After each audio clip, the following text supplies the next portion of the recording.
Welcome to the World Revolution Network. It is June 3rd, 2011, and my name is Thomas Jefferson. I am Emily Pankhurst and welcome everyone from around the world. Today is the first of hopefully many weekly shows regarding the world and the revolution. Let's start off with the falling U.S. economy at hand. Housing prices have fallen 33% since their 2006 highs this week. The economy can't move forward without housing, said Mark Zondi, chief economist with Moody's. But it gets better. These national statistics don't take into account the number of foreclosed properties that are on the market, which tend to skew the numbers down, according to CEO Nick Kremidas of the South Carolina Association of Realtors. Also, mortgage finance giant Fannie Mae is focused on the impact of jobs on housing, and vice versa. The housing market is looking worse than most imagined, and there are no signs of recovery in the near future for the U.S. housing sector and the economy as a whole. Many historians will look back on the U.S. housing market as the catalyst for the revolution. Double dip, anyone?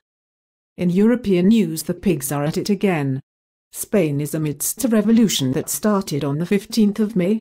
With 21% overall unemployment and 35% if you are under 29 years of age, and an astounding 43% under the age of 25, there is a generation who has begun to lose hope.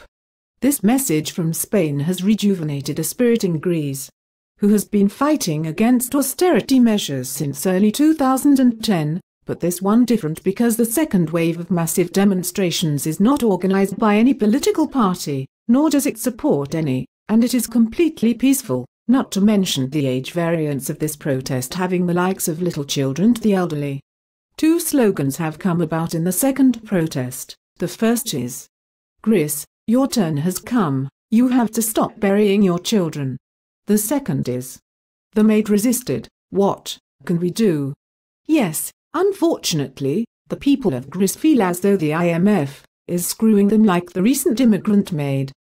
And I thought Americans were getting screwed. You still are. But not as bad as Japan. In an Asian update, it has been nearly 3 months since Japan suffered the massive earthquake and tsunami that triggered the ongoing nuclear disaster at the Fukushima plant. Tokyo Electric Power Company, or TEPCO, only recently confirmed that 3 of the nuclear reactors suffered complete meltdowns within hours of the quake, with reactor units 2 and 3 suffering the most damage. The containment vessels of those 2 reactors also developed 7 to 10 centimeter cracks within hours of the March 11th quake, which explains why workers were unable to maintain water levels. This shocking news comes after weeks of TEPCO repeatedly denying the severity of the accident, followed by slow-coming admissions that this already devastating situation is indeed worse than previous estimates. TEPCO has poured water on the reactors to forestall the meltdowns. The utility has scrambled to find means of storing the contaminated water, some of which has been dumped into the ocean. How many people have died since the earthquake altogether?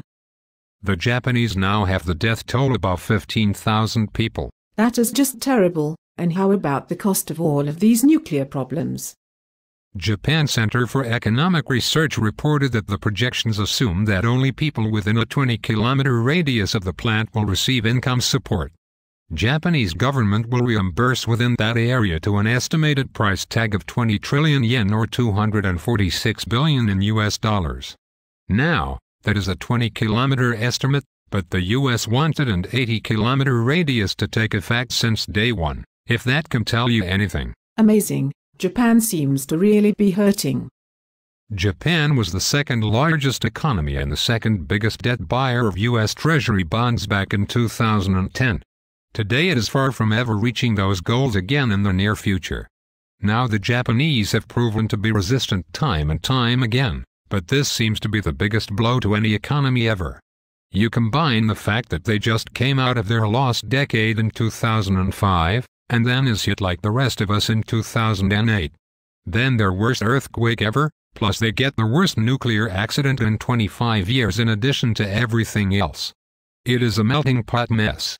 This forces the Federal Reserve in the U.S. to buy more of its own debt in this giant global Ponzi scheme. Now to the Middle East and Northern Africa, where this revolution started last December. The revolution spread to Syria 2 months ago and bloody battles continue. More than 1,100 civilians have been killed, and at least 10,000 arrested in a brutal crackdown on almost daily demonstrations since the 15th of March this year. Anti-government activists have called for today's so-called children's protests, to honor the children killed in the uprising. One of those is 13-year-old Hamza al-Khatib, whom activists say was tortured to death and now has become the focus of the Syrian revolt. The Middle East and Africa has been in chaos since March, and it seems the dominoes are still falling. Anything you see in the near term regarding this mess? In the short term, watch out for this Facebook uprising on Sunday concerning Israel's borders, and a planned rush by the Arab uprising.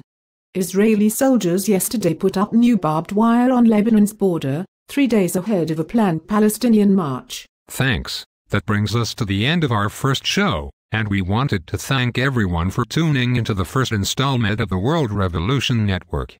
Until next week, remember one thing: it's all of us versus the United Banking Cartel, and never is it me versus you, for we are the many, and they are the few. Have a good weekend, everyone.